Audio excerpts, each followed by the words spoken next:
What does success look like for you, for your podcast?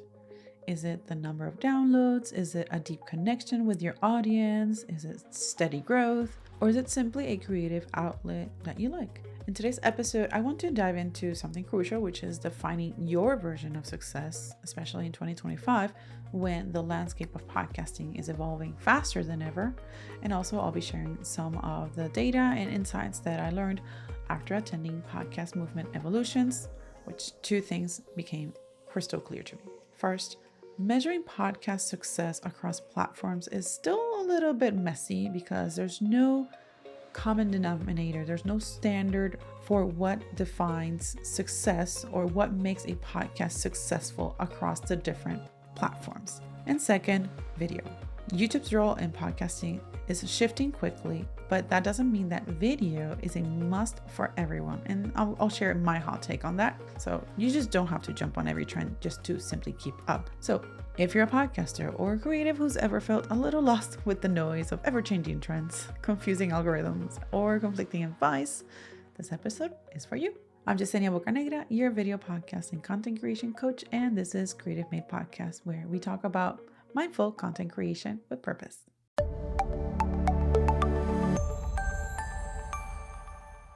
I just came back from Chicago. It was my first time going to the city and being at Podcast Movement Evolutions. I also had the chance to speak. I spoke about YouTube and ways to optimize your YouTube channel for your podcast. That was a success. I loved meeting people and seeing everybody coming in as I was even speaking, and some people were standing around. So that was pretty cool to experience being on stage and even conversing with several of the attendees after the presentation was finished for more questions and just to connect. So thank you for those of you who were able to make it to Chicago and who joined me during that presentation. It was really, really fun. Overall, the week was really great. I personally enjoy going to conferences because it's a great opportunity to network, connect, get out of your normal day-to-day environment. And it had been the first big conference that I had been to since before the pandemic. So it's been a while. And most of those conferences that I used to go were photography related. So this was my first big big industry podcast conference that I would attend. And that was really cool. And one of the things that I was able to do was attend several sessions. Some of them talked about the state of podcasting, others the state of video podcasting. One was about what is podcasting, which was very surprising to me. Podcasting has been around for 20 years, a good 20 years. And it all started with audio.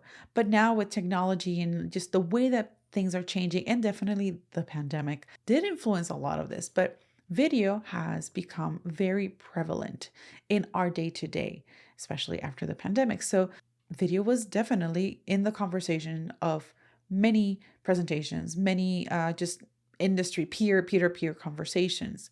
So let me just sort of break down some of this data and my insight and personal hot take on video for your podcast. So number one, let's talk about the whole podcast metrics issue. So one of the biggest challenges right now is measuring growth across platforms because every platform plays by different rules. So you've got Apple Podcasts still leading in downloads with 37.4% of the top 250 shows. You've got YouTube in second place with 23.2%, but those are views, not downloads. And Spotify leads in some data when it comes to active users or time spent listening. And that's the problem. There's no universal standard. If you rely on downloads, then Apple will be your go-to. If you're tracking views, YouTube takes the lead, so on and so forth. So here's where mindful creation comes in. Metrics are tools, not just the absolute truth. They do help and they give you such good insights of how you can approach your content creation, but they don't define your worth or the impact of your work. One of the things that I was able to achieve last year was increase my income 26%. And I did that because I had a YouTube channel where I share a lot of evergreen content. That channel at the time of by the end of December 2024, I have just a little bit over 900 subscribers. So that means that I am still not monetized directly with the YouTube partnership program. Now, if things if the trend within my channel sticks and it continues, then I am on track to monetizing the channel by this fall in 2025. But even with a small channel, I was able to grow my income as an entrepreneur. So metrics are only part of the whole aspect of create content creation and what you're doing with your business. So take these with a grain of salt, or I guess. So the other thing is YouTube, and do you really need video? Okay, I will say this, I am very biased towards video.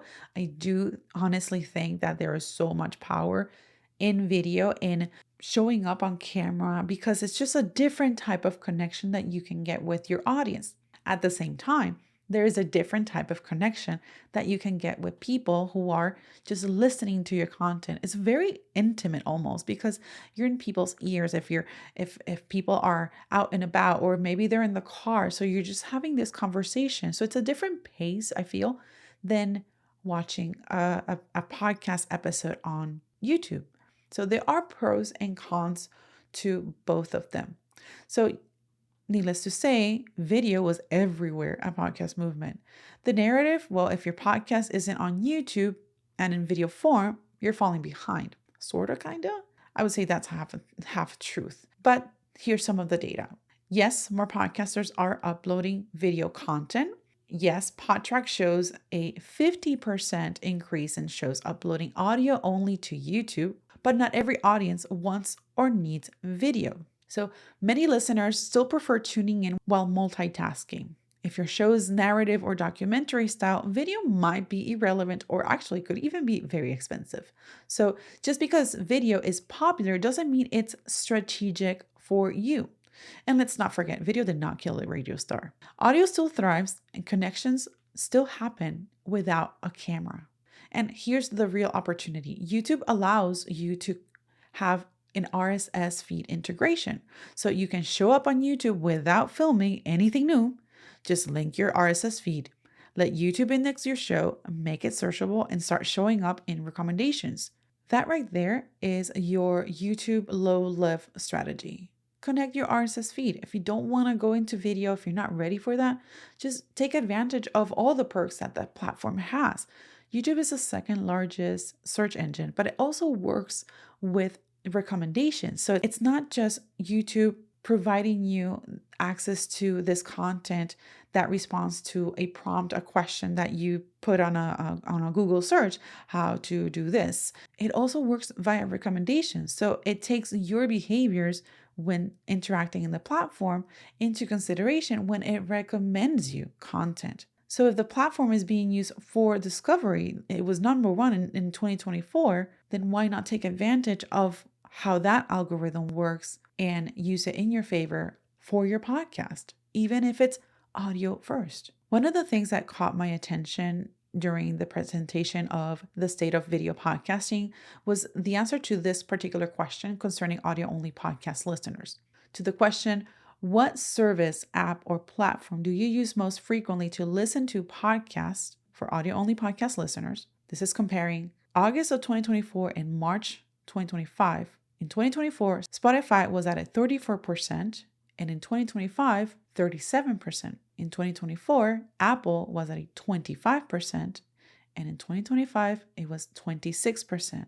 And YouTube in 2024 was 7%, and this year in 2025, it was 13%. That's pretty much double that percentage. So what is that telling you? That is saying that yes, there's more people that are consuming podcasts, but there's also more people consuming it in YouTube. So if you are an audio first podcaster and you're curious about YouTube, you know that YouTube, you've been listening to recommendations and people saying that yes, YouTube is great, that you have to go on YouTube, blah, blah, blah. And you're not ready to go into making your podcast from audio to video. Or maybe your podcast just doesn't make sense to make it into video, but you are aware of YouTube and you kind of feel that you're missing out on any perks of having your content on YouTube. This is your low lift strategy for YouTube. Connect the RSS feed. And then if you really want to take it up a notch a little bit, find ways to optimize the content within that platform. So work on your channels page, your homepage. Make sure the banner looks good, looks on brand. Make sure that there's information to connect with you in those descriptions and your episode description in the about section of your podcast. So make it easy for people to connect with you outside of YouTube. And that's a good way for you to be on YouTube without having to be on video and while optimizing your content within the platform. Now, will it drive the same success as having video? Honestly, I can't tell you. I really won't know.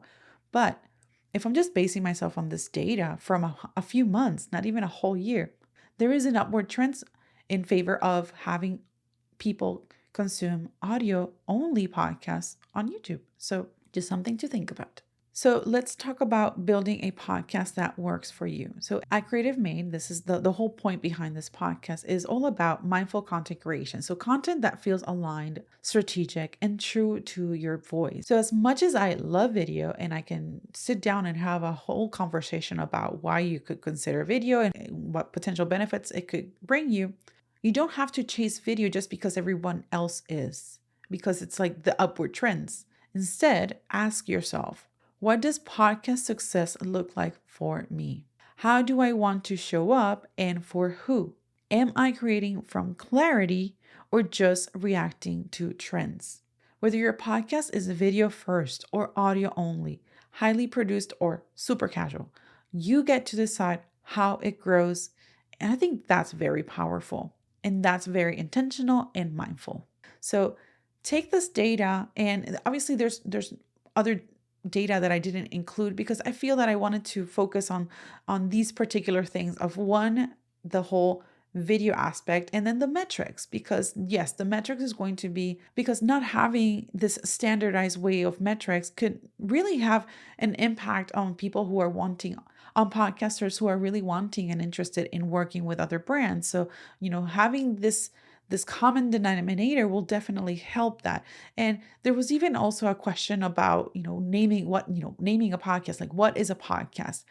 We know what a podcast is, whether it's in audio or in video. We know that that's not the issue. But I think knowing and understanding the purpose behind each of your episodes and then being mindful and aware of these trends will help you make a more educated and informed decision in regards to the frequency that you're creating content, the platforms that you're using for distribution, the platform and the systems that you have for expanding the content and marketing and all the things that have to do with content creation, building a business, using content creation as a way to promote your services and your offers.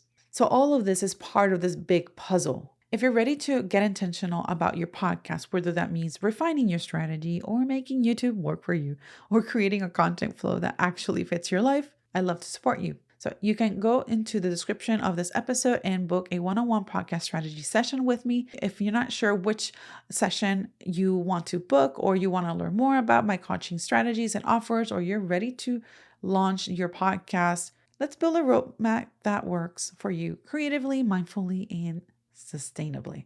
So learn more at focusandbloomstudios.com or just click the link in the description. And I will see you on the next episode of Creative Made Podcast.